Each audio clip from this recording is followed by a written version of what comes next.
Introductory remarks, and then we have three speakers that will be speaking for about 10 minutes each, and then for the last half an hour we'll open it to audience questions. So hold on to your seats because it should be an interesting evening. So first of all, I wanted to make the point that there's kind of a confluence of two different issues that have happened. We had the picnic day incident occur on April the 22nd, and that just happened to coincide with the need for police oversight, which developed in about February or March when the police auditor, who's been with the city for 11 years, Bob Aronson, decided that he wasn't going to renew his contract at the end of June. So in 2 days, the city is not going to have a police auditor. And so the question is going to be, well, what are they going to do? And so on July the 11th, at the city council meeting, they're going to take up that issue. And so our discussion today is going to kind of inform that process. Along with the police auditor situation, the city just hired McGregor Scott, a former federal prosecutor, to do the independent investigation into the picnic day incident. And what they're going to be looking into, he is going to be looking into, is did the police act appropriately? That's a separate and distinct question from the question of whether or not the individuals who are defendants in a criminal trial committed a crime. That will be left for the courts to determine.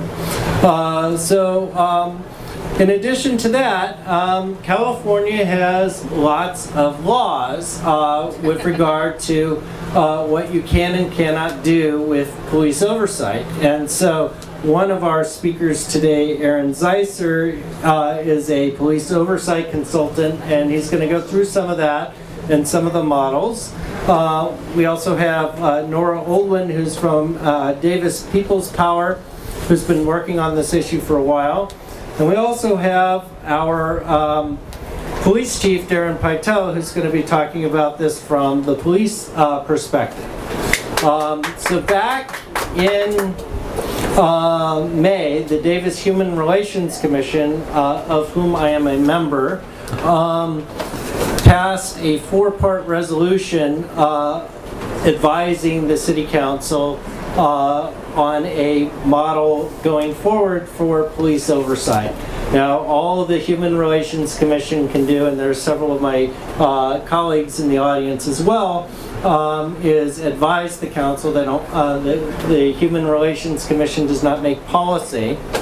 But the 4-part recommendation is to hire a professional auditor with full investigative powers with a minimum of the same number of hours as the current position.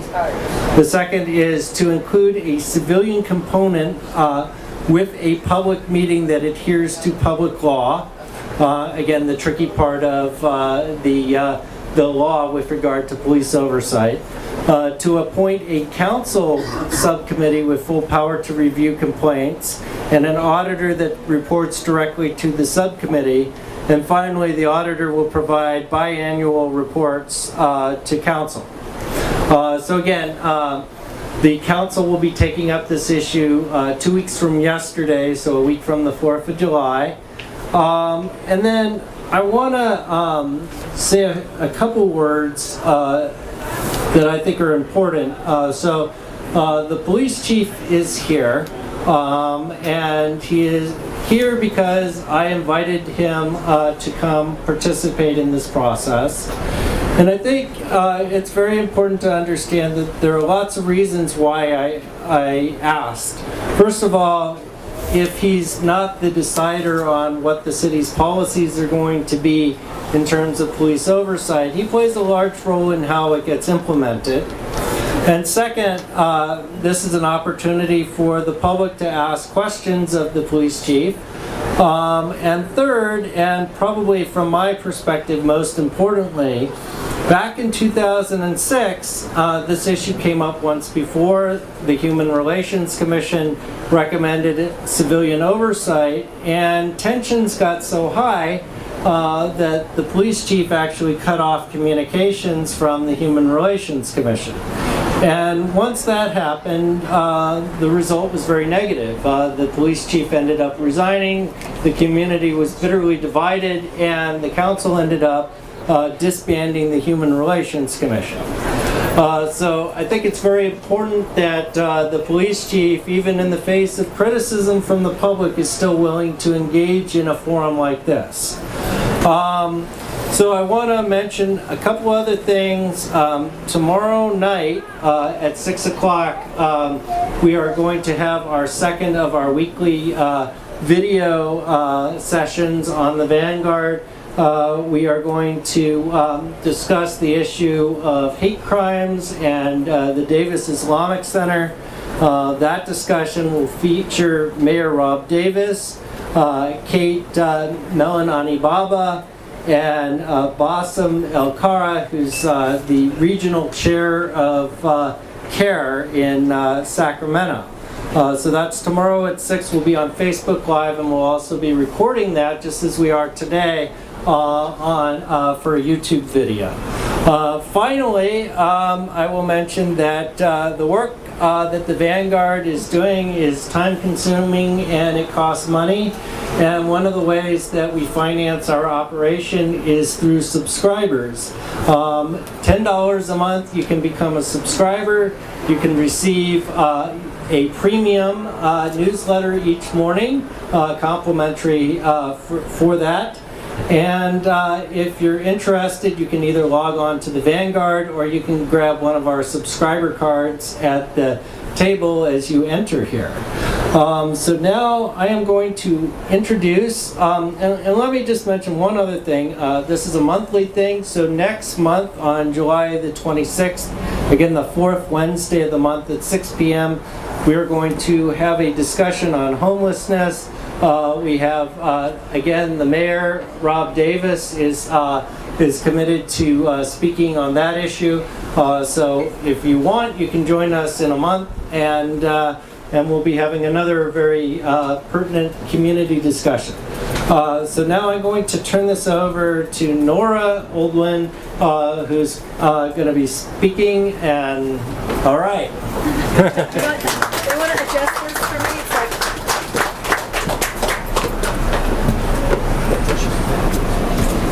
Is that good? Hello, hello. Everybody can hear? First of all, thank everybody for coming. It's an amazing turnout, and it really speaks well for our community that so many people are here from so many broad areas that I know from different... I've been here a long time, so I know a lot of people from, different areas. The other thing I want to really emphasize is that I come to this from a position of love and inclusivity. And I know there's passions that are high, and as well they should be. But at this forum, I'm really hoping that that's the message that comes across, that if we work collaboratively, here in Davis, we can have one of the best models that's out there to have. And I think that is what I would like to start by saying. That's my goal. So a little bit about me, for those of you who don't know me. I'm a lawyer, I'm a public defender, not anymore, but I was. I nursed a husband through 5 years of fatal disease. He's gone. Trump got elected and I went a little crazy, and I hosted a people power meeting. So I want to talk about what people power is, because I'm here as a function of people power. ACLU saw a huge outpouring of volunteer efforts and money, and they decided that for the first time in 39 years, they'd harness that energy, call it people power, and use us as a grassroots organizational arm. So they asked anybody who wanted to open their house or find a venue and have a bunch of folks in and do whatever it was that we thought was important, with the idea that ACLU would say, here's what we think is most important. And what they thought was most important was mobilizing around policies around immigration that we knew were coming down the pike, because Trump had a whole different idea about civil rights and dignity than we did.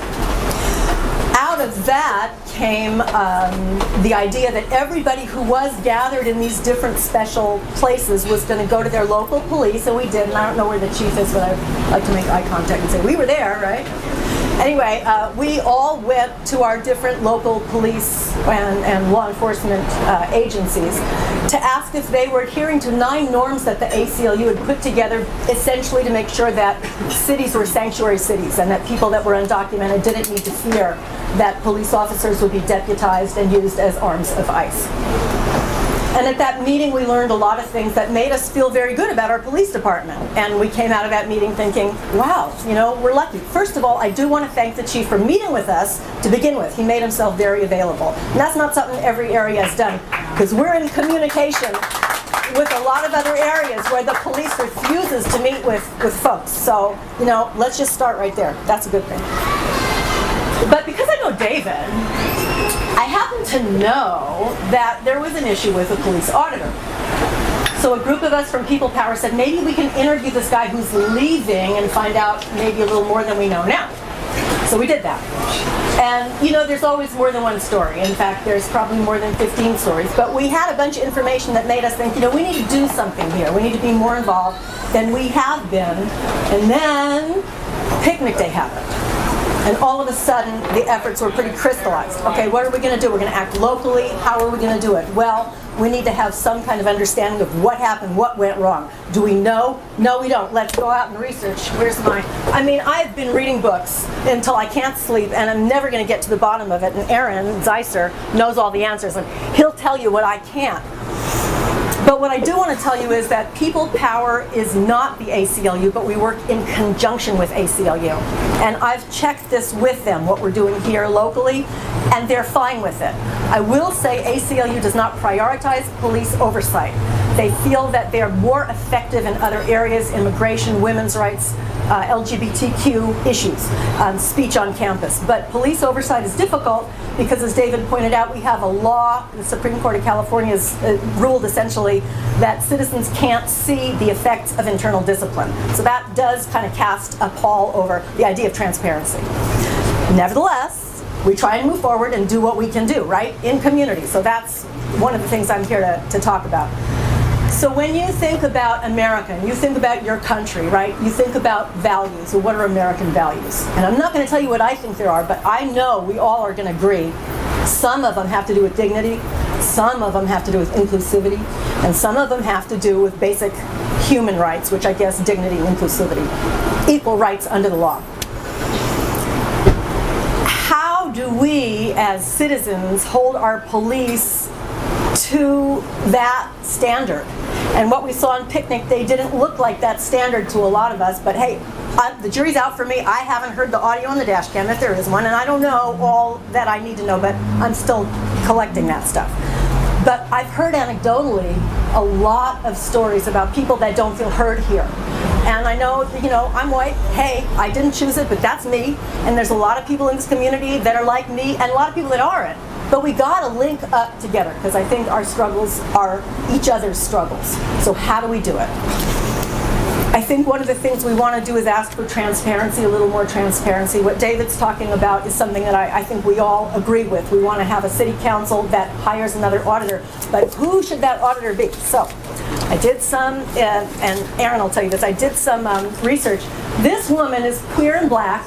She was the auditor in San Jose. She was really cool, according to what I can tell, because even though their model, their policy and procedure was weak, she as a strong person was able to get a lot of traction and have a lot of effect and weight. And Aaron will tell you about her. Apparently she was a mentor of his. So if we're all agreeing, then something must be right. I think of all the things I've found, there's a bunch of different models. And Sacramento, by the way, just appointed 11 folks last night to a Citizens Overview Committee, one of whom is 21 and black. So that's breaking a couple barriers right there. Youth, right? And race. So, I mean, we can move forward, all right? And People Power is willing to do that and able to do that. We've got a bunch of people really wanting to do the work, so here we are. One of the things I think we want to see is an auditor, absolutely an auditor.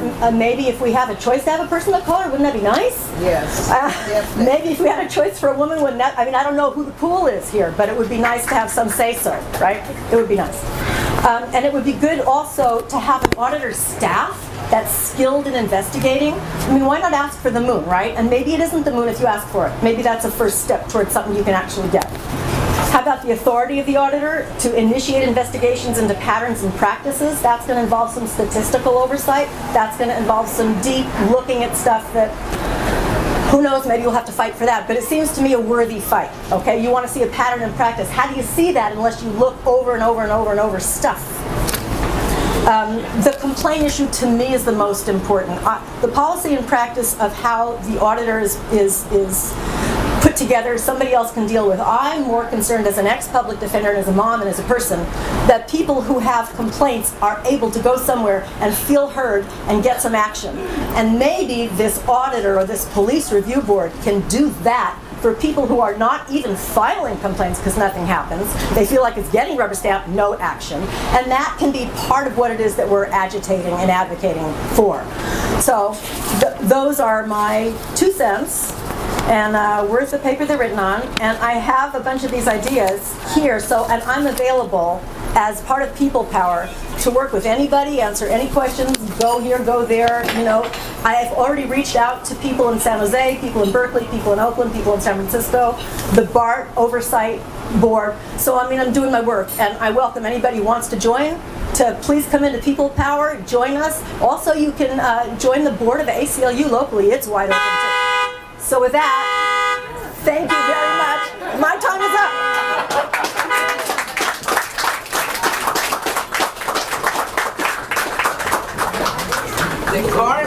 All right, thank you, Nora. I'm going to introduce Aaron. Come on up.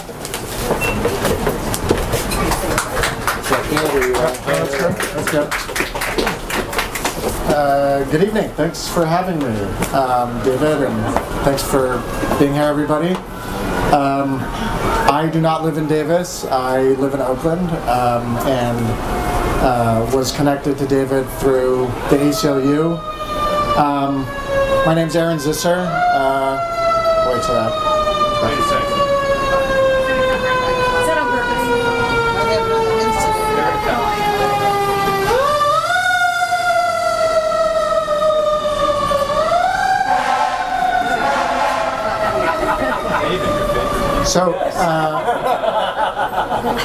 So just very quickly, my background is I am a civil rights lawyer. I was at the Department of Justice Civil Rights Division for 5.5 years in Washington, D.C., mostly doing pattern or practice investigations of jails and prisons, as well as other government agencies.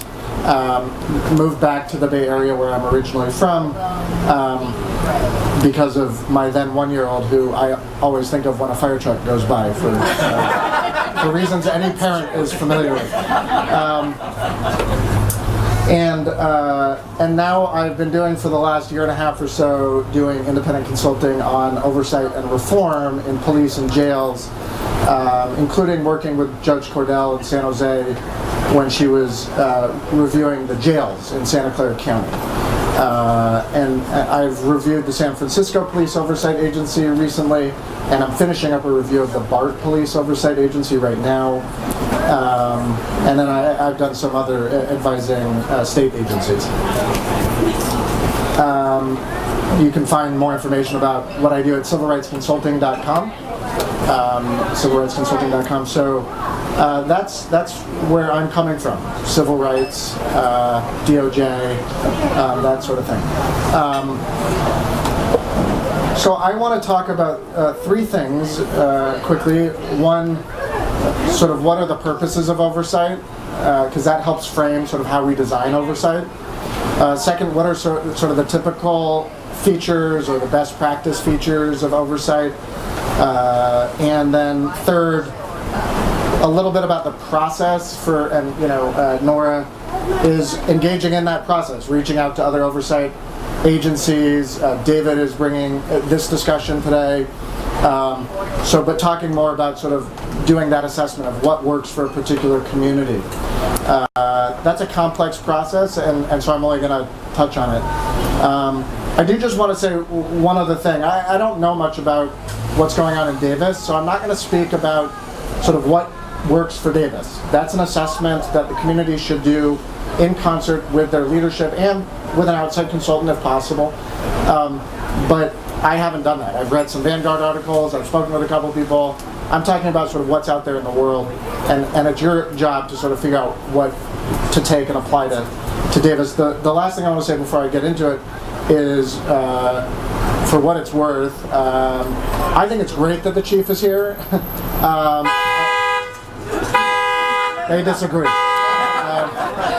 So I think it's a testament to his transparency, I hope, and also to the community's sort of welcoming a robust and informed discussion. So I think whenever possible at these kinds of forums, that's critical. And so for anyone who has any doubt for what my opinion's worth, take that additional thought. So what are the purposes of oversight? There are opinions out there about what oversight's supposed to do that I will say, in my view, unequivocally, are wrong.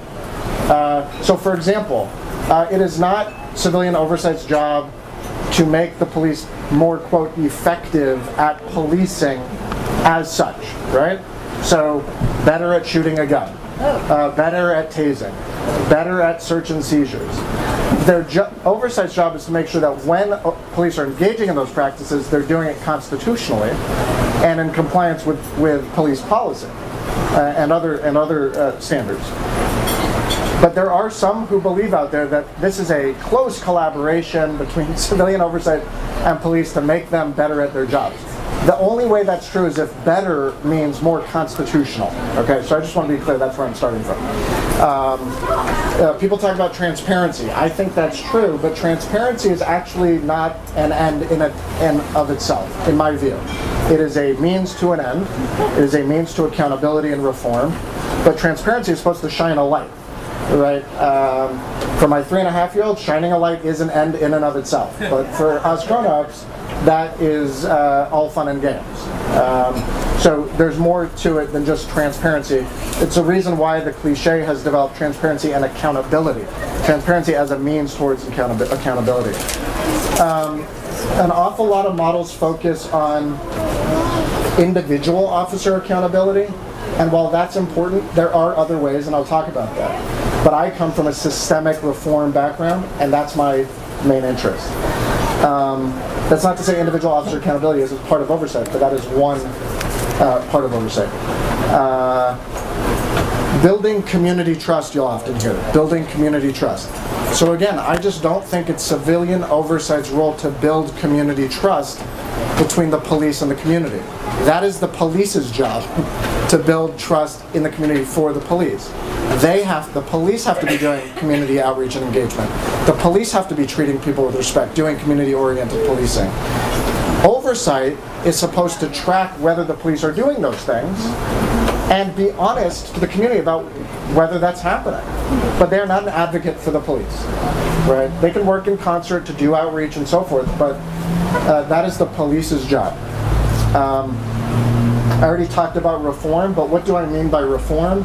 There's a huge focus on policies, but reform is about and I think the chief would be better at talking about this than I am, but I've reviewed a lot of agencies, and you don't talk about that. It is not the job of reform to rewrite policies. It's to rewrite policies, or to have the agency take the lead in rewriting policies, and then match that with procedures, forms, training, internal accountability procedures like IA, internal affairs, data collection and analysis, and independent oversight. So you have to match all those things. It would be a grave mistake to change a policy and then not translate that policy into training, in data collection, and so on. So reform has to happen along that framework. It's a framework, okay? So there is a framework for reform, and it tracks the framework for how an agency is structured. And then I talked about individual officer accountability, but when we talk about transparency and accountability, whose accountability are we talking about? Are we talking about that individual officer, or are we talking about the system? And so again, leadership, culture, managers, supervision, not just what that individual officer is doing on the ground, because that's informed by all these other systemic questions about how that officer thought what he was going to do was either okay or something he could get away with doing, right? Okay. So that's the purposes, all right? What are the features of oversight? And most of these features are things in one way or another you'll find in every oversight or nearly every oversight agency. There's a couple that you hardly ever find, and I'll identify those. So the first one is independence, independent civilian oversight. I'm not even going to cover civilian because that's so obvious, but independence is key. But alongside independence is discretion, right? And discretion that cuts both ways.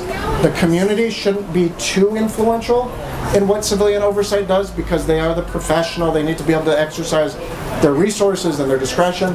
But more importantly, certainly the government shouldn't be able to tell the independent oversight agency what it's doing, which policies it's focusing on, even which investigations it decides to pursue.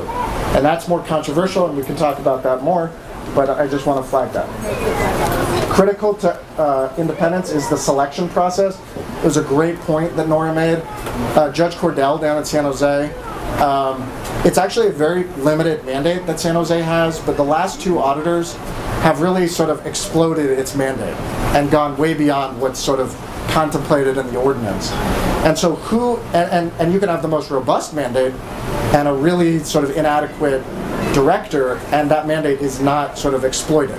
So regardless, you have to have the right person in the job. And I would have more to say about that, but this is unfortunately televised or live. But suffice it to say that there's a rethinking happening about the qualifications for a director of oversight. And I think, civil rights orientation, public defender background, Judge Cordell's successor was a public defender. Those are good things to look at. The second feature after independence is access. And this really tracks the different models for oversight. And so I'll talk about those briefly here. Remember, it can be a hybrid of these different models. But there's essentially three models. It's a terrible oversimplification, but there are essentially three models. One, complaints and investigations, right? Actually investigating a complaint or investigating an incident. San Francisco has this model. They investigate hundreds of complaints a year. You can investigate just complaints or things that are not the subject of a complaint, but which gain notoriety through, media or video. The second model is the auditor.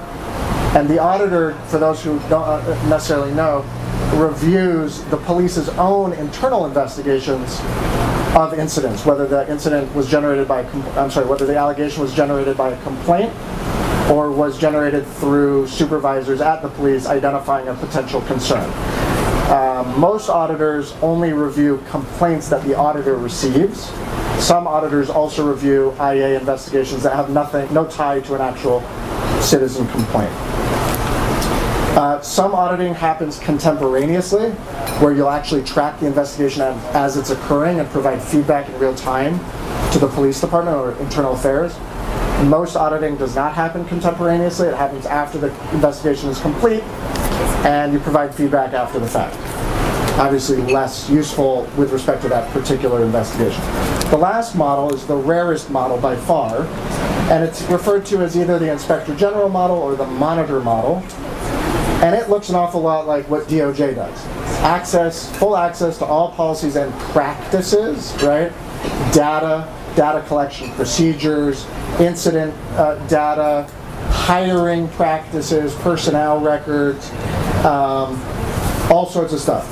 In some cases, even sitting on review panels for uses of force, so sitting side by side with the police managers. San Francisco just got this authority. Oakland will have this authority. LA has this authority. The theme is big cities have this authority, and only a few big cities. And there's really not very many. New York, but not very many models like this around the country. But Oakland and San Francisco just got this authority, so it's definitely happening more and more. This is where the selection of the director is really important too, so you can trust that person who's got access that y'all don't have is really exercising that access and analyzing the information and reporting it back in a meaningful way. And then staffing, this particular authority, along with pursuing individual investigations, does require some staffing levels to... Petty laws on homeless people doesn't fix the problem at all. And so what procedural justice is about is actually tailoring outcomes to the individual person. As we go throughout this process, the thing that I need from the community is this requires discretion. And discretion is perfectly okay in many circumstances. We won't always make the right call. It could be we didn't lock somebody up and they commit another offense. Or it could be that based on the situation, going to jail was the most appropriate thing at the time to make sure nobody got hurt. But it does require discretion and a lot of leeway from everybody, including the person that we're interacting with. So those things are important. All right, so I know my time is up, probably way too long, as always. The strategic plan is posted on the website for Davis Police Department website. If you go to administration, you'll see our strategic plan right there, and you'll see it updated as we need to. Thank you.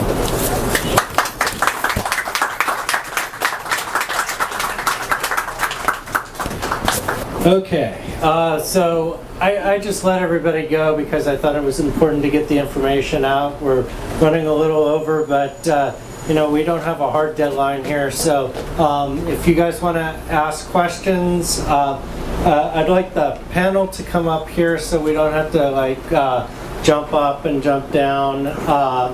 So 2 rules for the questions. One is make sure they're a question, not a speech. And then the second is, you know, ask what you want to ask, but just do it politely. That's all I ask. Questions, maybe if you guys can kind of come to the middle if you want to ask a question or something.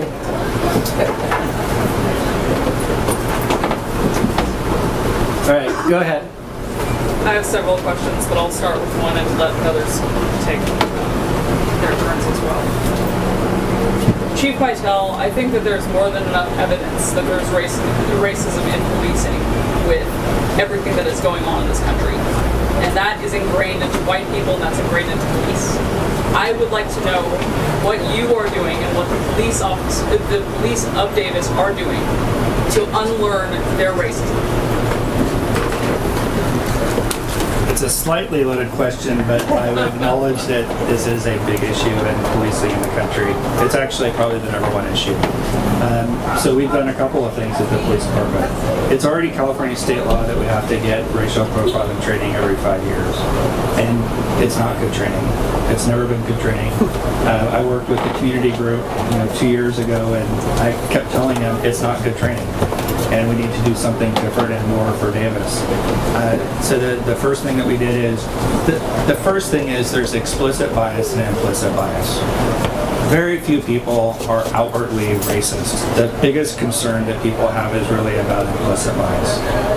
All of our officers have been through implicit bias training within the last 6 months. Oh, no, actually not 7 months, because we did it in November and December. So everybody went through it. It was mandatory, and everybody got something out of it. The interesting thing about implicit bias, I said it to the Human Relations Commission, and actually I would really like to know this. How many people on this patio have been through implicit bias training? All right, it's not enough, all right?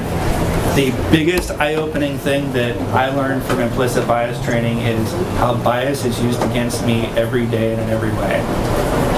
So everybody has biases. Everybody has implicit bias. It's a form of how our brain operates.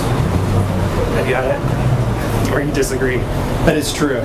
All decisions are based on biases that we have, both good and bad. And when you go through the training, you learn that.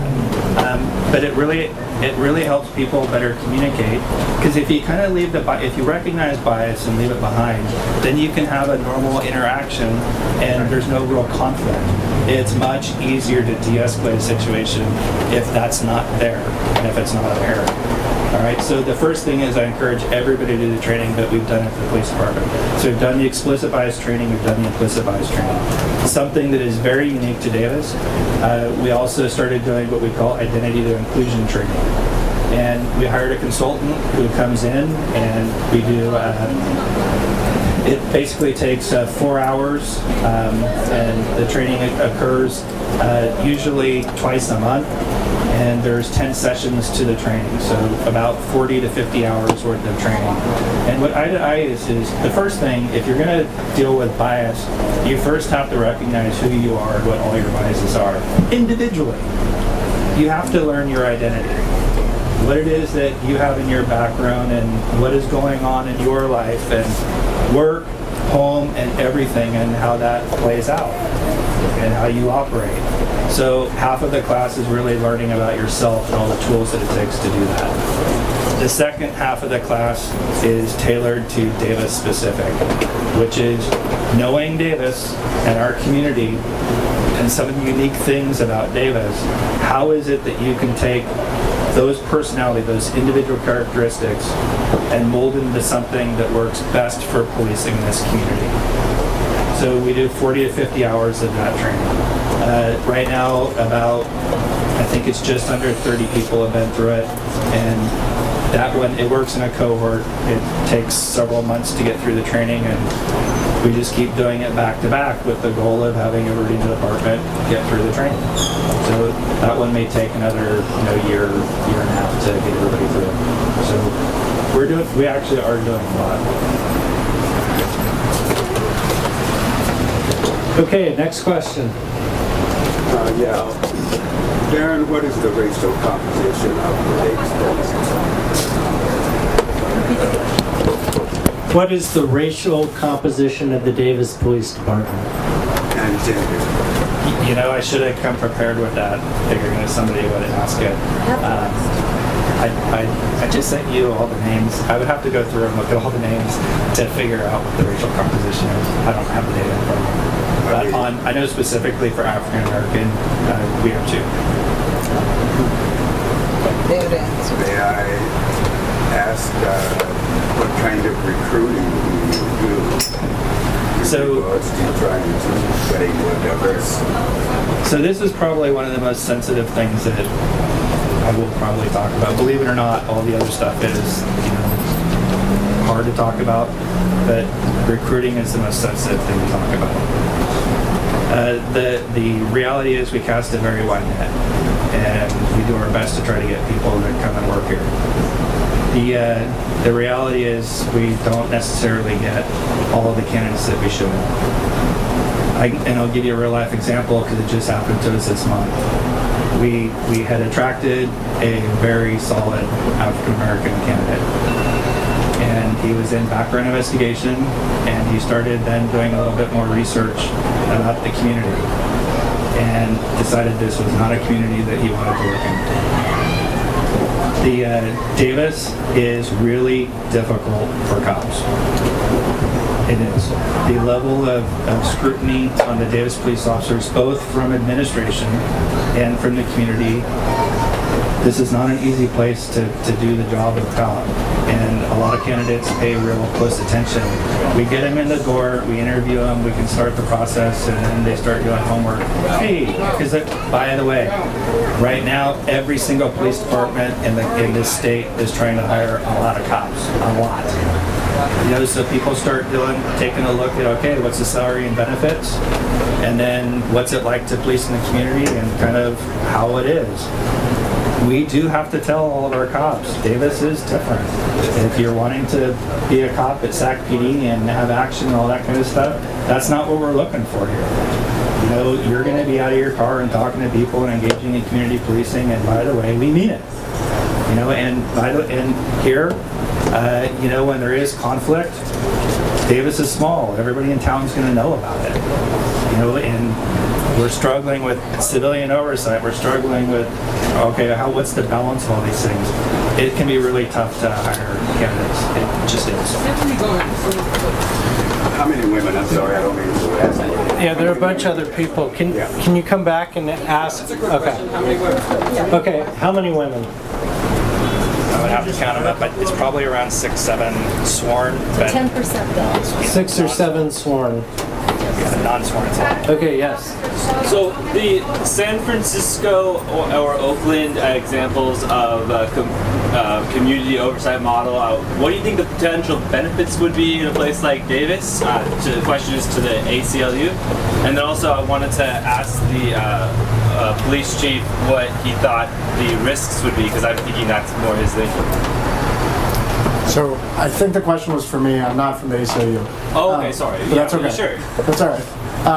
And maybe Nora can chime in too. So what are the benefits of the models in Oakland and San Francisco for a place like Davis? The most I've learned about Davis in my whole life is at this forum. So I'm not really prepared to talk a lot about Davis. I am learning and I want to learn more. And I have a bunch of questions from stuff that the chief said, for example. You know, a lot of light bulbs going off. But I don't want to get ahead of myself or people who are much better versed on Davis as a community. But the models that I was referring to that I want to say about access, there's also a question about authority versus, you know, how much authority you have. Can you actually, when you recommend, are you recommending discipline or are you deciding discipline? So is it advisory or enforceable? The third feature is policy recommendations. Almost every oversight agency does this. What they observe in their audits or investigations informs their policy recommendations. But obviously having the more access you have, the more informed those policy recommendations are going to be. The fourth feature is community outreach and engagement. This is obviously critical to transparency and leveraging public pressure, particularly if that oversight agency doesn't have actual authority. The public pressure becomes the authority, right? And then the fifth feature is public reporting. Same idea, transparency, and making sure that the public reporting is thorough and really dissects the data, breaks it down in different ways, provides real analysis, and tracks the police department's response to policy recommendations. And then the last feature is hardly ever included in oversight, which is a quality assurance mechanism or peer review of whether it's working and whether you need more authority, new features, more access, etc. I just did a peer review of BART's Police Oversight Agency because their model actually includes a provision that requires a peer review. Very rare, but remarkable. And the new auditor executed that provision and enlisted a review. I know I'm way over time, and so I'll only flag that this all needs to be tailored to the community in some respect. There are some key features that should happen no matter what, but there's resource questions, the culture of the police department, whether this is an agency that's been under systemic reform through a consent decree or a series of incidents that they've decided to address through an outside review. And then looking at local trends and national trends, of course, but what else is going on in nearby communities. So that's what I got. Happy to answer any questions and be in touch with people if they want to reach out. You can find my contact information on my website, civilrightsconsulting.com. Thanks.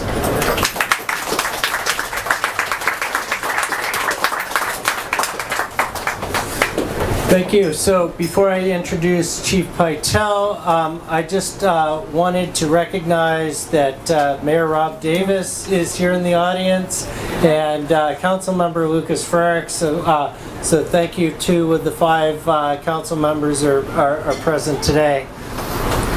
Okay, Chief Pytel.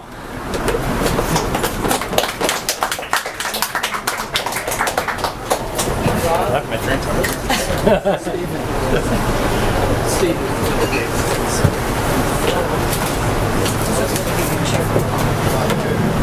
Thank you for having me here tonight. I actually really do appreciate the invitation and the opportunity to talk to people about what's going on in the police department. So the first thing is, over the last couple of months, I've heard a lot. Questions being asked to the police department, what are we doing? What is oversight going to look like? What are we going to do about the auditor?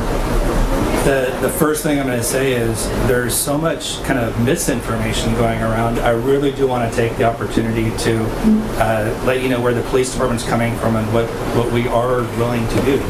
The very first thing is, prior to the picnic day incident, the department engaged in creating a strategic plan. And it took us almost a year to do that. And we had involvement from every level of the organization, from line level people to every supervisor and every manager. And we went and presented this strategic plan to the city council. Interestingly, there was almost nobody in the audience when we went through our strategic plan. Literally, nobody was there, and there was just nothing happening that particular night.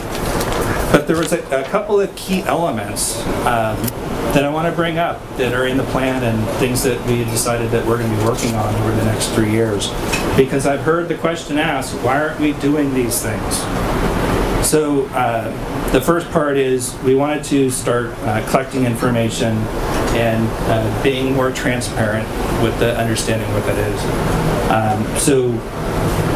One of the things is beginning January 1, 2018, we're going to collect the required data in the Racial Identifying Profiling Act of 2015, and then we'll post the information on our website and do an annual report on what the data means. So remember, under that state law, a city the size of Davis, we're not required to report this information until 2023.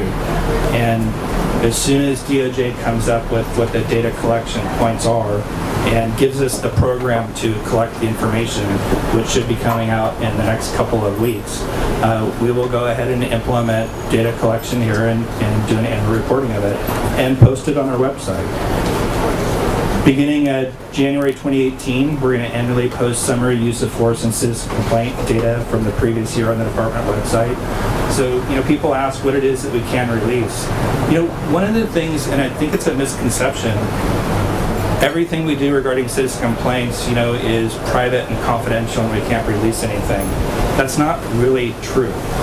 We can release summary information. What we can't do is relate the information to a particular police officer or police officers who have been investigated. But we're certainly allowed to release information about the types of complaints that we get, and generally, a kind of a small fact pattern of what the complaint was about. And for citizen complaints, by the way, we do, according to state law, release the findings to the person who made the complaint. So that person, and it's happened to us, that person does get a letter from the police chief saying, here's what we investigated, here are the individual findings on what was found, and they get that information. And some people have published that before. David's published a couple of our letters. Must be everybody but Indians, because I haven't You know what I mean? Questions will be later. Yeah. Okay, so we will be posting that information. Also, same thing with use of force. We can report out summary data on that as well. One of the big things I've heard, why aren't we doing the Obama's task force on 21st century policing? Well, that was in our plan to start doing it this summer. And in the plan, it said that I was going to form a committee of community members and citizens to help implement the task force. Some of the stuff applies to the city of the size of Davis, some of it doesn't. But there's a vast majority of stuff that we can do. And I really do want community involvement and police department involvement in doing that together. So we will be working on that. As a matter of fact, we'll be working on it very, very soon. A important component of the recommendations from the task force is to find appropriate civilian oversight. And I put that in the strategic plan, and I'm committed to doing it. Now, I have to say, this is now the second time I've followed a speaker from the ACLU. It's like, I almost want to just come up and say ditto. Because so much of what was just said are things that I completely agree with and things that we should be doing. The topic of civilian oversight is controversial from the respect that not everybody can agree what that actually looks like in real life and what's appropriate for the community. one of the things that I'm not necessarily interested in is having civilian oversight shoved down everybody's throat when it's actually not meaningful or appropriate for this community. Because if I really went around and said, hey, what is it that you want a civilian oversight? My guess is in just this patio, I'm going to hear 25, 35 different ideas about what oversight means to them. So one of the things that I really want to do in picking appropriate civilian oversight is pretend that we're not in the middle of a crisis and actually do this and say what really is appropriate for our community and have citizens involved in that. Now, I understand that ultimately the council wants to play a big role in that, and I do appreciate that. And from the police side, I'm very okay with that. But what I do ask is for time to do this, and I've kind of described it as this is one of those things that really should be more organic. There are several different types of oversight models, as you just heard, and what's appropriate for the community is what it is that we need to make of it. And I think that there has to be some community engagement and community involvement in actually working through that problem. Now, a lot of people want this done like right now, but there's some risk with doing that. One, not everybody does have the opportunity to participate and have their voice heard. Two, the last thing that I want is alienation between the community and the officers at the police department. They are a big stakeholder in ultimately what we come up with in terms of civilian oversight.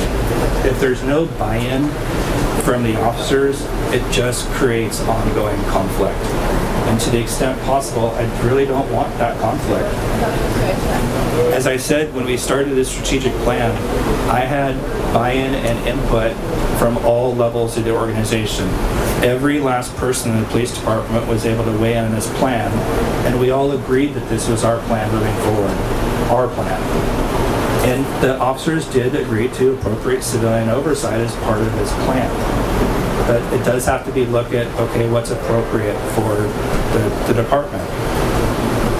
Even though California has fairly strict laws regarding releasing information from claims, that does not cut off all forms of citizen involvement in investigations.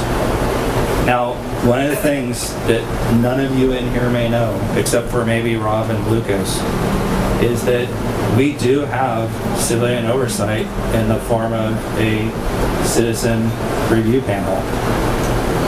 Every time I discipline an employee, the appeal goes to the personnel board. The personnel board is made up of citizens who are appointed by the city council. They get full access to every single document that I have on that employee, the entire investigation, the pertinent records in their personnel file, to help them decide whether I came to the right call, and then decide whether I gave them the right punishment, including increasing punishment, decreasing it, or no, I got it just right. And they do make a recommendation to the city manager as the ultimate ability to carry out discipline. One of the things I'll say on that, though, is that's still not the last thing, is that stuff can still be appealed to the court, because ultimately to say what happens with police officers and discipline.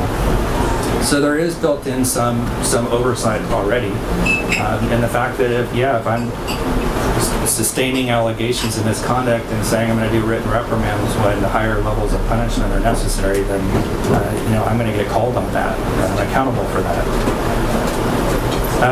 Before I get into anything else, because this is something important that I really want to make sure I don't forget.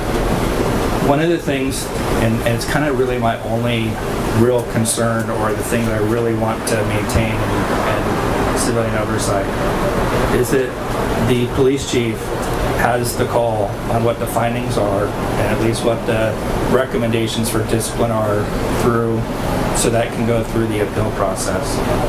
And I actually feel very strongly about this. And there is a couple of attorneys in the room, and it's this simple. The only person in the city of Davis who is responsible and legally liable for the behavior of the cops, even at 2 o'clock in the morning when I'm sound asleep, is me. In a civil rights lawsuit, I get named. whether I was there or not, or whether I accept or condone the behavior, I get named. And in that respect, I want to have the ability to say whatever behavior is occurring was not okay, and to discipline and potentially terminate officers who I don't want on the street causing me personal liability.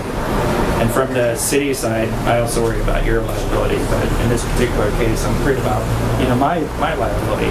Plus, I don't want to be the police chief of an agency that has bad cops. That's not what I signed up for. So that is one of the things that, to the end, I'm going to say, look, I have to have the ability to be a decision maker in this. Other than that, I'm kind of open. The auditor. We are getting a new police auditor. When exactly, I don't know. There was never any talk at my level with the city manager getting rid of the police auditor.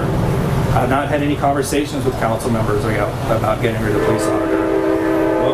The only thing that we have talked about is what's the appropriate role of an auditor and how does that look, moving forward, and what's the cost of that going to be.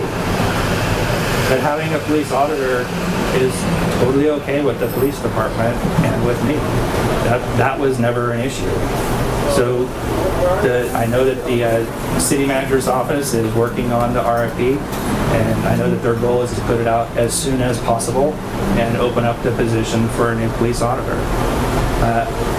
Believe it or not, I'm not actually involved in that. But one of the things to make clear, the police auditor does not and has never worked for me.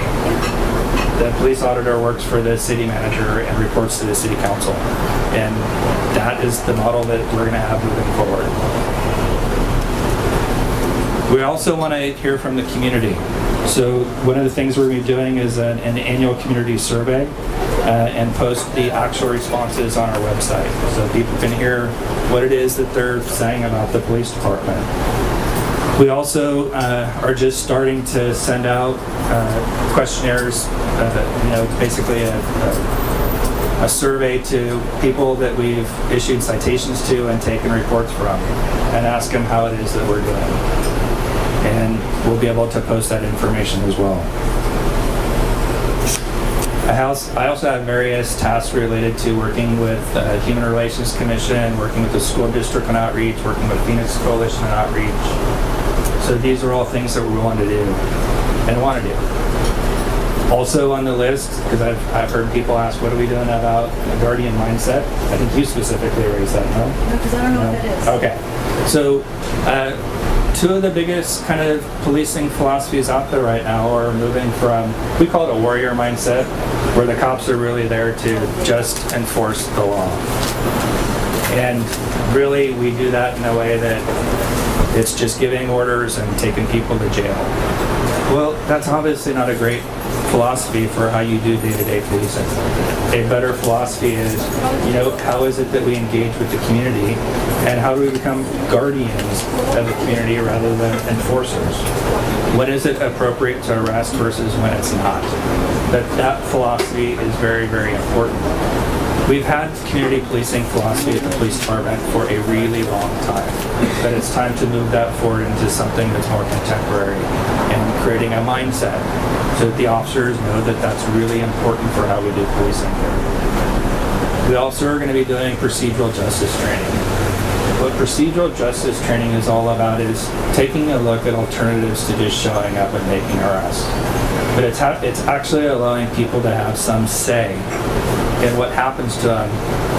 And this is both the frightening part for some people and the good part for some people. But having the person actually have some input into what it is that we do and what ultimate resolution that we come to, and ensuring the process is fair based on that person's individual circumstances. Now, there's this thing out there of zero tolerance. That is, if somebody does X, the punishment is Y. And let's face it, that's how a lot of law enforcement agencies engage in business. And a lot of people are very comfortable with that.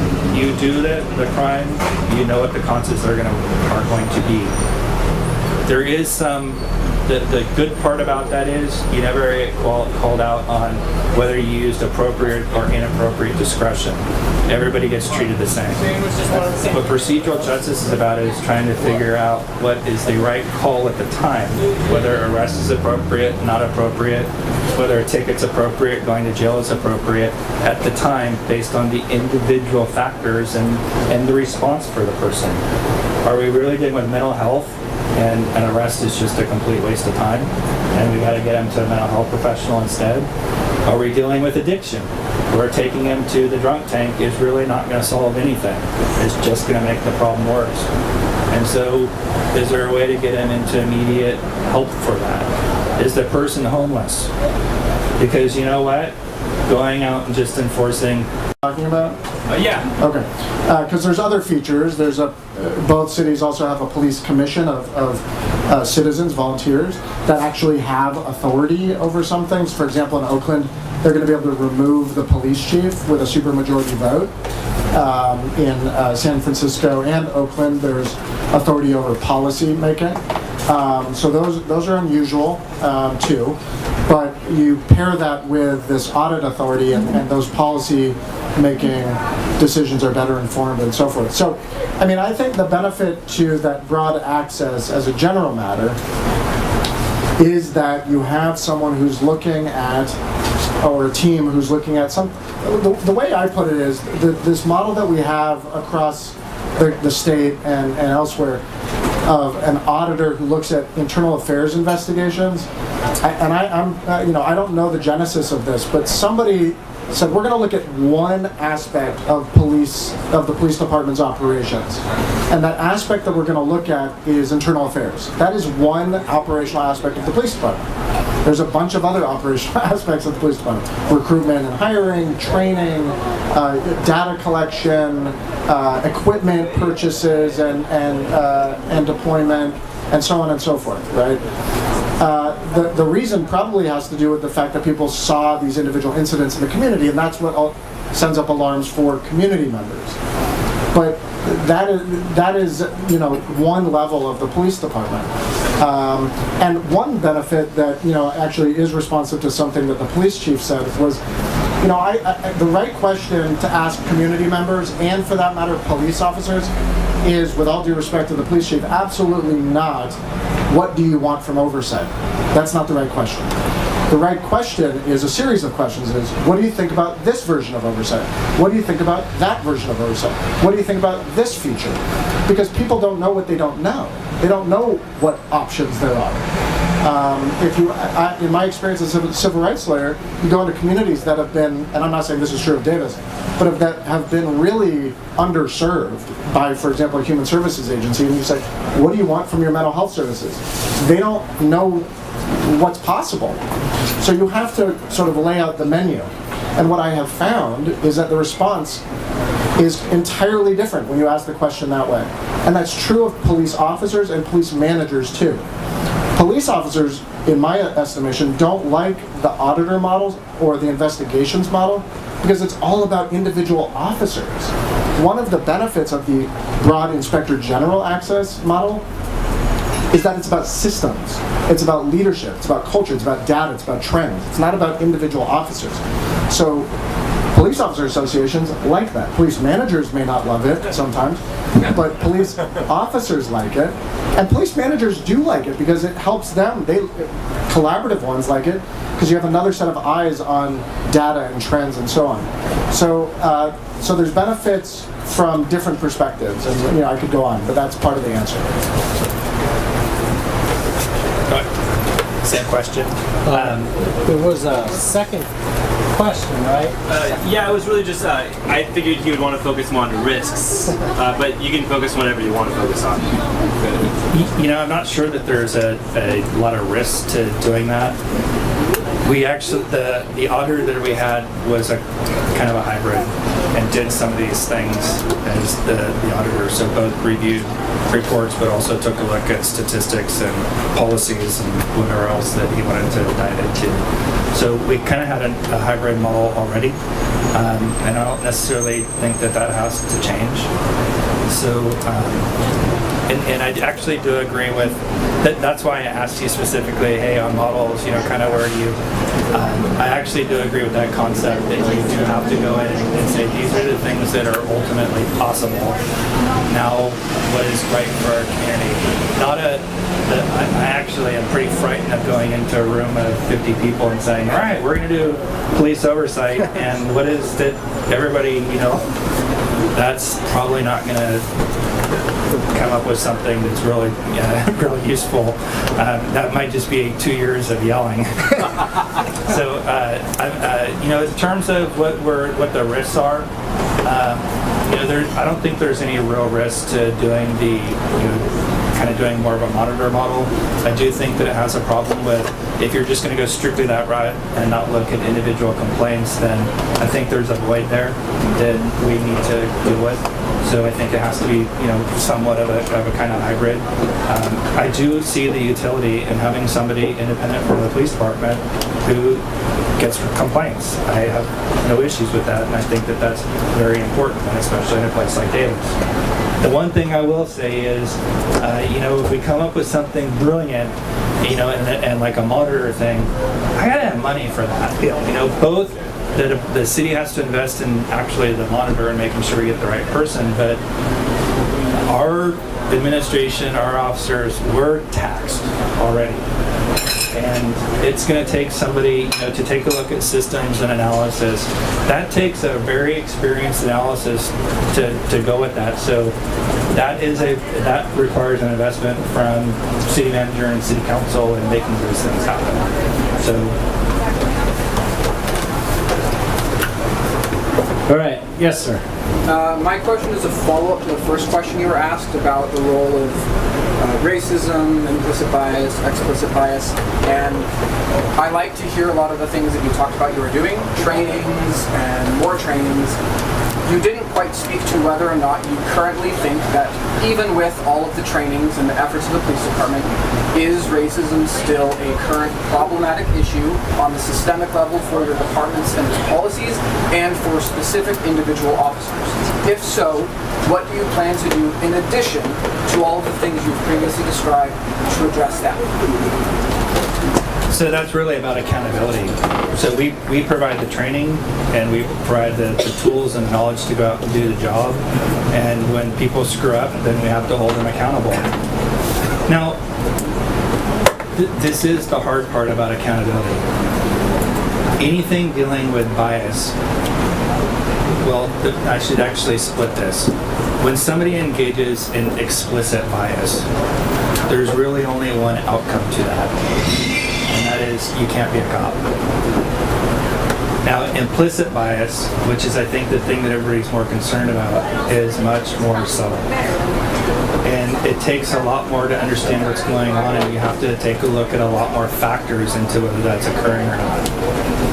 The other thing is, because people engage in implicit bias, by the way, if you don't believe me that everybody has this, just go Google it tonight, please. And there's so much information on implicit bias, and everybody out there will agree with what I just said. Because everybody has bias, you have to work with the person in order to put implicit bias aside and to engage in constitutional policing. That is the most important thing. And that doesn't, the best answer is not always you're fired. Sometimes it's much more subtle than that, which is bringing that to a person's attention and saying, you may not be aware, but this is what I'm seeing from an outside view looking in. And we do have ways to hold people accountable to that. We have body-worn cameras at this department. We have in-car cameras at this department. And then, for anything occurring in public, there's usually 50 cell phone videos of what happened to. Because that's the reality of working in a college town. Everybody's got one and they want to catch something to put on YouTube. So we do have ways to find that, but that's not always the one. That implicit bias is more difficult, more subtle, and requires a lot more care and attention to do with.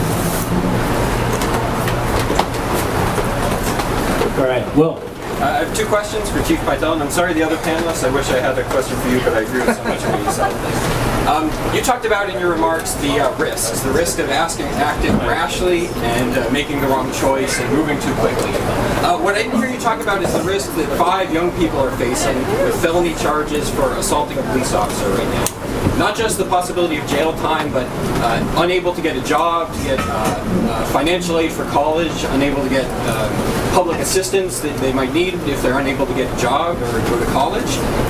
How do you weigh that in your calculation of how quickly we should move and how the investigation into those individuals should track the investigations of the officers?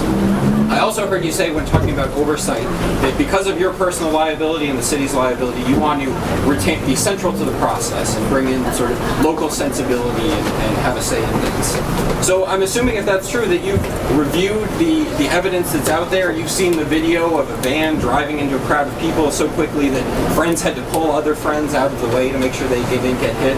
You've seen an officer push the door on the passenger side into a crowd of people when they could have exited through the driver's side safely. You've heard the publicly available testimonies, including someone who hasn't been charged with a crime, say they had no idea these were police officers. They just seemed to be strangers acting erratically and aggressively. So if you want to be central to this process, why can't you assess those facts and tell us the truth rather than bringing in a $500 an hour lawyer from out of town to tell us what anyone with common sense can see for themselves? So, Yes. wow. Yeah, that's the loaded question of the night. So, and here's the response. I would love to sit here and actually go through that video and all the circumstances, known and unknown to everybody on this patio, and give you my honest opinion and feedback. I have no problems doing that. But here's why I can't. We did hire a $500 an hour investigator to come in and take a look at what happened. And we have to do that. The first thing is the officers have not actually been questioned about what happened. That's the job of the investigator to do. We haven't yet gotten their state of mind or what it is that their perception of were. And that's critically important towards outcomes. And I think the person from Civil Rights Division knows that that's critically important in looking at police misconduct. It's required and necessary, but it does take a formal investigation to do that. But the biggest thing that I have to deal with right now is the 5 people who have been arrested and are in the court process. They have constitutional rights. They have the right to due process. And I'm not supposed to be out there telling the community what my point of view is or how I think that they should take a look at evidence. The case is in the court system. That is the job of the court system. My job is to ensure that we don't do anything that is going to interfere with their right to a speedy and public trial. That's where the facts come out. The burden of proof is on the public or on the police to be able to establish all the elements. It's also reviewed by the district attorney who has the real decision on whether charges are made or not. Now, this is the thing. Remember, police officers make arrests based on probable cause. Police officers do not file charges against people. Charges are filed by the district attorney, who does not work for the police department and makes independent decisions. That's their job. So Davis Place had no input into the decision to file charges? No, we would submit all of the investigation, all the reports. When somebody is arrested, you make recommendations for charges. It's up to the district attorney to make an independent evaluation on what to appropriately charge. That's their job.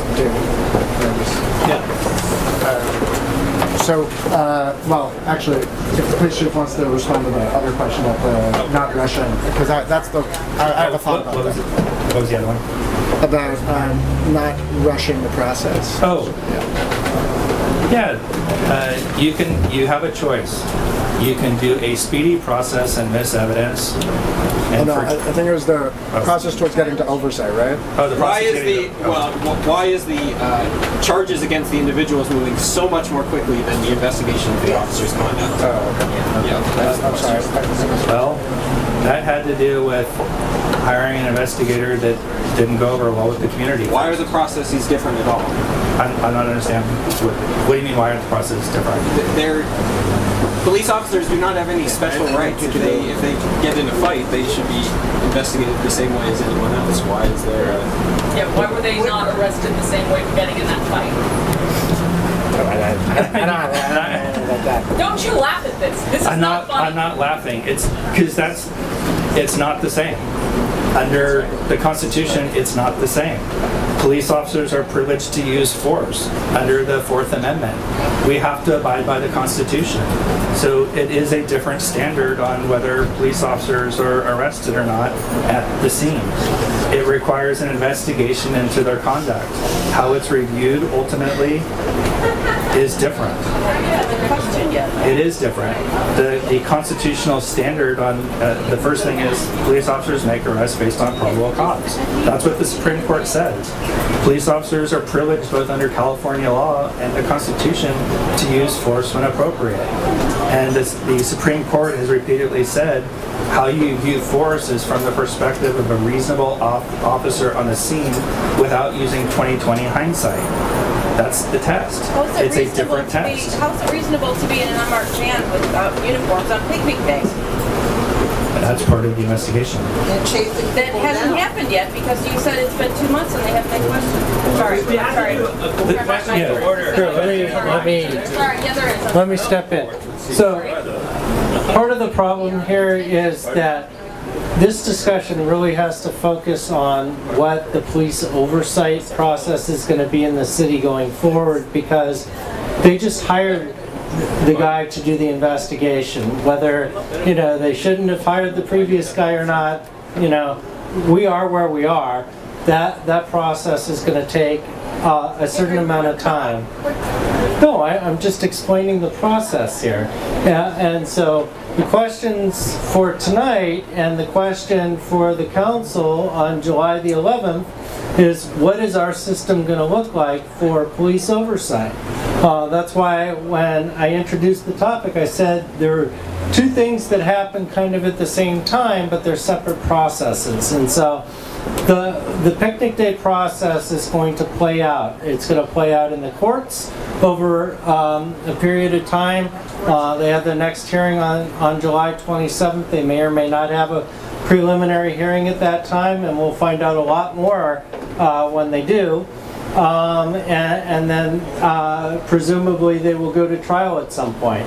I don't know what the time frame is going to look like for the independent review process, but that's separate from the criminal process, and that's going to take time. They just hired the guy. Has he actually started working?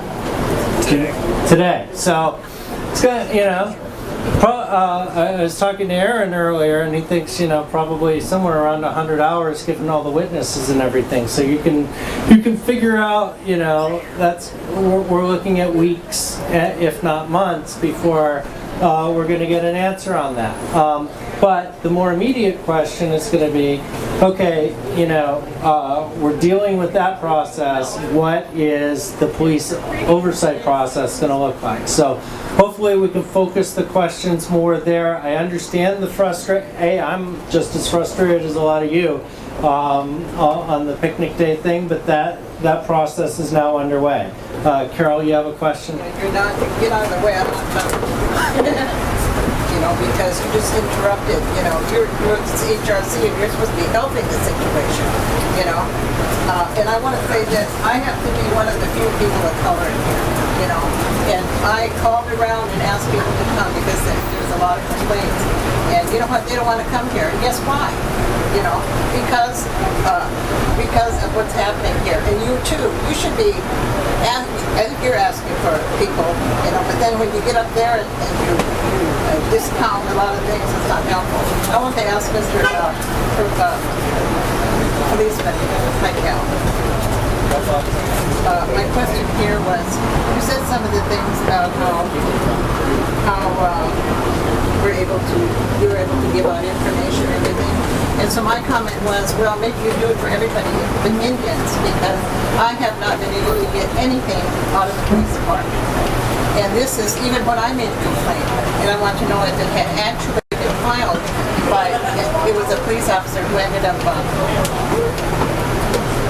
assaulting a young white boy in front of my door. I hope you guys missed it. But you know what? I don't know if that happened because no one got back to me. Now, if this is the way the police department works, well, this is why I don't dare go down there, you know, to ask the question. So, tell me now, why I was not allowed to get a document from the police department when I made a complaint about somebody physically assaulting me. And I want to know... Physically assaulting you? Yes. Jumped on me, someone was serving with a paper. And I called and asked someone to take... I made a complaint and asked them to take it. They didn't come, and then they called up and told me I didn't want to do it. I changed my mind. And I told them no, told the supervisor no, I didn't do that.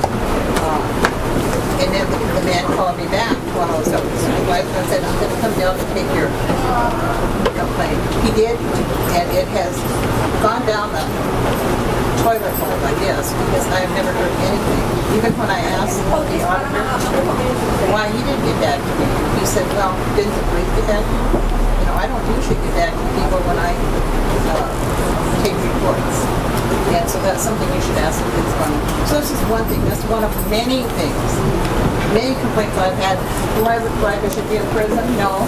I'm too old for that. But I have had, my family has had a dozen or more contacts with your police department since I came back here September 4th, 2015. And so we definitely need some police oversight here.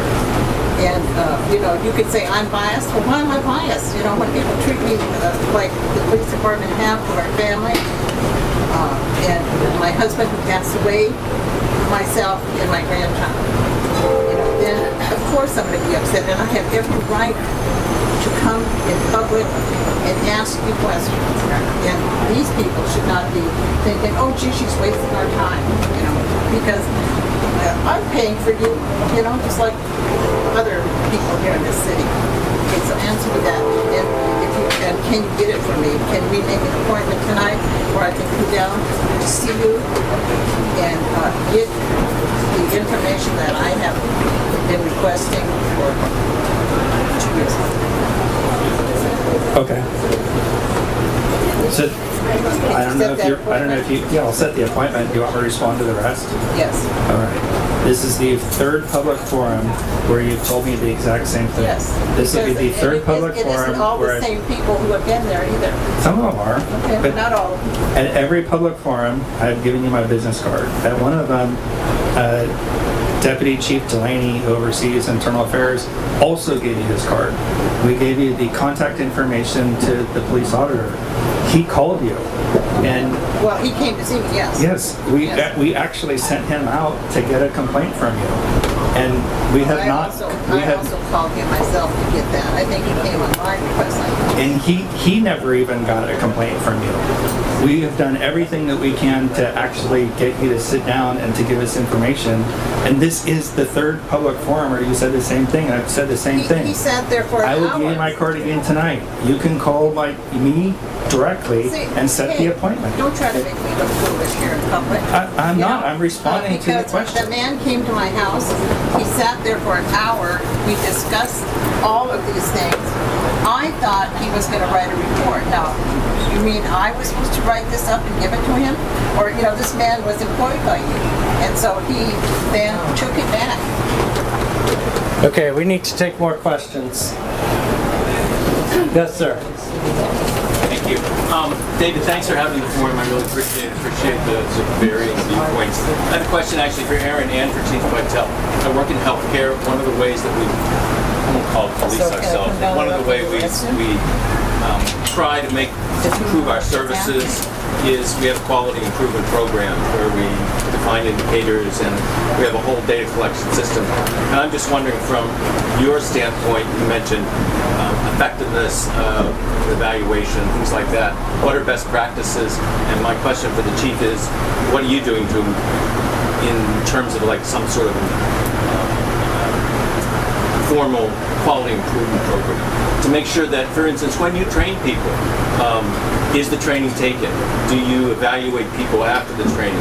What kind of models do you have a system in place to make sure that the goals that you have are being reached or not, and what you can do to improve? A big feedback loop.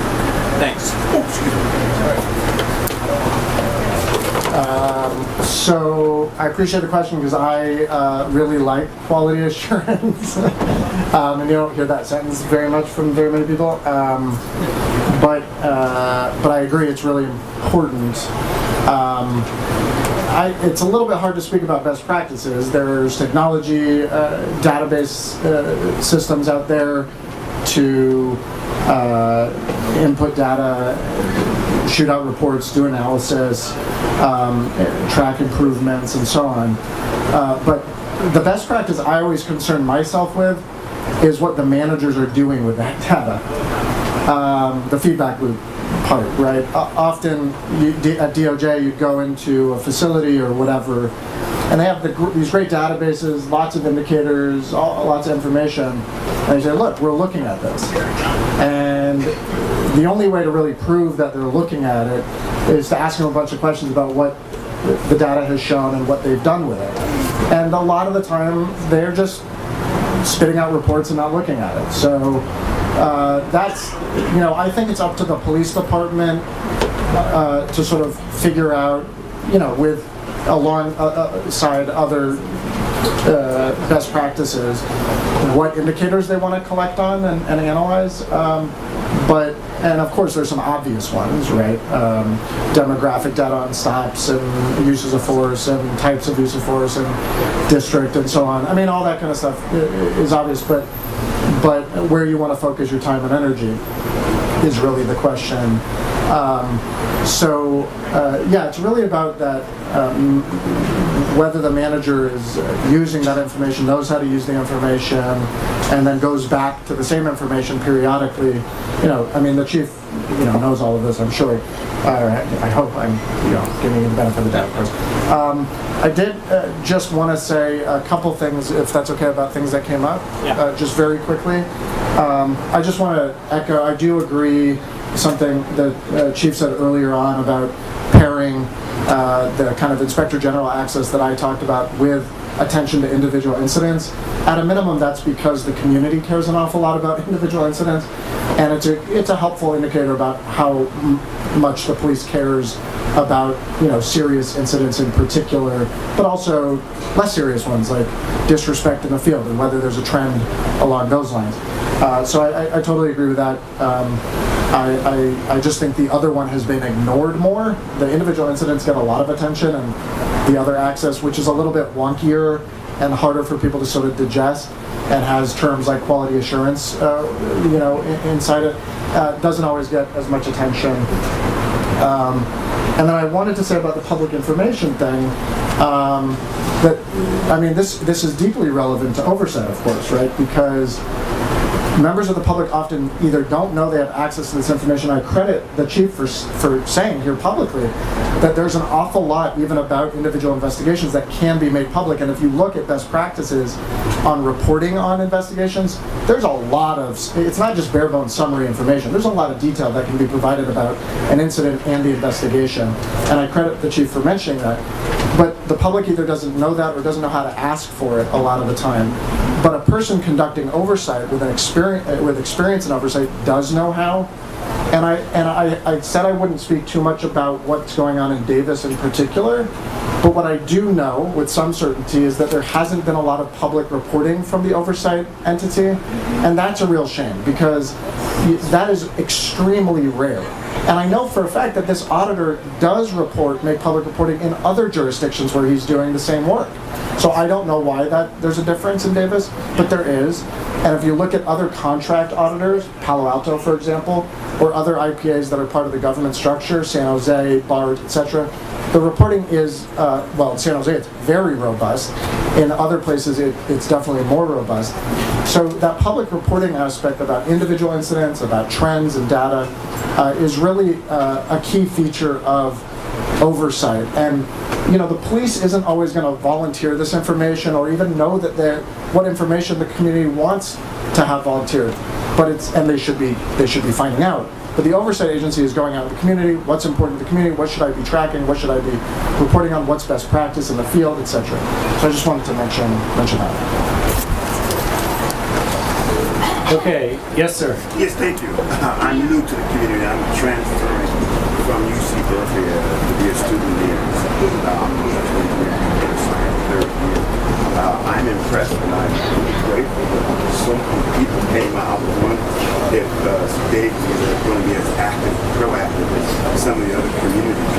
So I want to commend everybody for coming out and being a part of the process of solutions orientation as opposed to complaining and doing everything. And you may think that David is not doing so great, but from what I observed so far, Davis is a great city and a lot of great qualities, and it's above average in a lot of areas that we might think are mediocre, just to my observation. But my point is that I think there's some other issues that we want to address. I do recognize that this is a hot spot, this issue, maybe the third G or the stabbing, and then maybe the other guy, the unlawful federal make decisions about the life and death. But I'm also concerned about the lack of storage in that Davis area. I've gone to almost every storage in Davis and all full because of the summertime. That's for those students who are here, they know that. I didn't know that.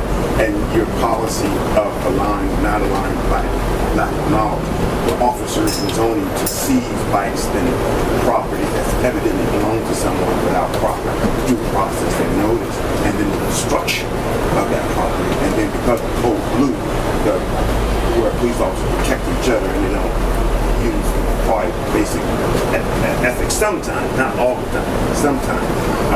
So that's what my concern is. You can address whether or not you have reviewed that process and that process comports with some of the other federal jurisdictional decrees and judgment that you can't seize people's property and destroy it without proper due process notice and that kind. Maybe ACLU can address it as well, because they've actually sued several cities and counties for doing that. For LA, for example, you can't do that. You can't seize property and then destroy it simultaneously without due process. So that is what Chief, I don't put you on the spot, but that is the current issue that I have, and so I want to address that. I think it's about the issue of storage and confiscation policies. And the destruction. That's real in lack of humanity, where you can seize it with your police power, and then we get to destroy it too. And without your opportunity, it's 30,000 of the residents are students. That's a hot issue for a lot of students. They're afraid sometimes to address it. Well, I'm new here, so I'm not afraid to address it, but I am concerned. And I did take police academy in LA, where they teach citizens how to interact with police. And it's a nice program. I think you have an opportunity, but it starts in March. I checked into it. It started in March. Yeah, so it's already started. But that's something that the citizens who don't know about it can join, because it's hard work. We do appreciate you coming out, but you could just say, stuff your nose. Look, I'm a police chief. I don't give a crap. Do what I want to do. You don't like it, go sue me. And some officers do have that attitude. It's not my money. It's the city's money. So sue me. We don't care. And most times we don't get prosecuted anyway. So that's why I mean, like Black Lives here. But actually, I think take one step further, that all lives matter. Therefore, Black lives, student lives, baby lives, elderly lives, really everybody's lives matter to God, the Creator, the believer. So, getting back to my question, is number one, have you reviewed your process and making sure your officers are complying with due process? If they don't, can you do that so that they're not seizing bikes and luggage that's locked, and then taking the discretion to not only seize it, but destroy it with an opportunity to recover? We do have a policy. I wrote the policy for. You wrote the policy. I wrote the policy for the police department and for the city of Davis. Dealing with abandoned property, lost property, allegedly, and other property around the area is complex, regulated by due process requirements under the 5th and 14th Amendment. As you said, that there's been lawsuits in other cities, and we've tailored our policy to be in absolute compliance with decisions that were done in Fresno and Los Angeles specifically. So the first thing is any personal property with apparent value, we tag it. Tagging depends on, and the length of tagging depends on where the property is. So for example, if you have a bicycle that's sitting laying across the sidewalk and blocking traffic and a wheelchair can't get by and people are going to trip on it, then we just use a reasonable amount of time to have somebody come and claim the property. If we don't find anybody in a reasonable period of time, we seize the property. We're required by state law to hold on to the property for 90 days. We have thousands of bicycles in storage at the police department. Anybody ever wants to come and see how many thousands of bicycles we have, you'll be shocked at how many we actually deal with. So we do store the property for 90 days and anybody can claim their property within the 90-day period. After 90 days, property, according to state law, is auctioned off to the highest bidder, which is done here in Davis as every other city. I don't think you're addressing my question. I realize that you have a policy, but your policy and reality don't sometimes intersect. I'm talking about where they seize it and destroy it. I think that I think that the two council members here, based on the number of emails that I get forwarded and the number of responses, is we're waiting on the notice. This is something that we get complaints about a lot of property that's kind of all over town. For encampments, we actually use 196 hours worth of notice before we go in and do a cleanup. We also work with Davis Community Meals, who goes out and makes first contact with the person to see if we can find a better place for them to go or offer services to them before we even go out and tag the 196. But I'm saying that's in the ideal world. No, that's how it's actually done. So I'm sorry, guys. We're going to have to wrap this up. We can take one more question and then we're going to have to go. All right. You get the last question. Thank you. I do want to say this issue has been very contentious here in the community in the past. So I really do want to thank Lucas Frericks, council member, and Mayor Rob Davis for being here, as well as the chief. And I echo what you say, Nora. It's no small task. For those of you that lived in Davis in the past, this was a very contentious issue that divided the community. So I commend you, Chief Hytel, and I commend Lucas Frericks and our mayor, Rob Davis, for being here. And I hope we continue to have these discussions. The question that I have, Chief, and I want you to chime in too, please, and I'd like to hear from Nora, with issues like harassment prevention, sexual harassment prevention, safety, security, when one is a state employee and in other agencies, public agencies, people need to have training for those issues every 2 years. If you have, I think it's 50 or more employees. So my question is, when you said they get the training every 5 years, I was a little bit shocked because I thought, for some reason, it was every 2 to 3 years. I don't know why. And I'm wondering if that might be something you all can consider, not only for their safety, because laws change so often, but having that diversity or inclusion training every 2 to 3 years, it might help officers because not all of them stay around that long and things change and situations change. Is that something that may be considered? That's what I want to ask. Yeah, we've already talked about that at the police department. What's the follow-up to doing the initial unconscious bias training? What's that look like? So part of it is eye to eye takes place after unconscious bias, and because it takes many months to go through, and it's really extensive. So that is a good follow-up to it, but we're going to have to do implicit bias every couple of years.